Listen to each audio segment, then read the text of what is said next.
गंजेई mafia काड़ साजिछि Padampur police.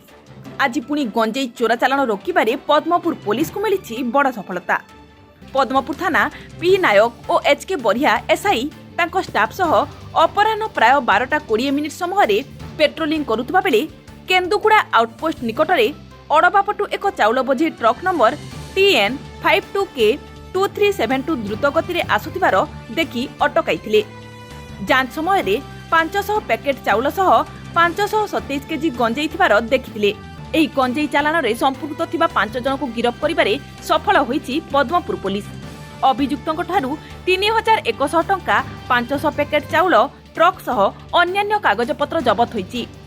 जबत गंजेईर आनुमानिक मूल्य 21,08,000 टंका हेबो बोली पुलिस सूचना दैछि।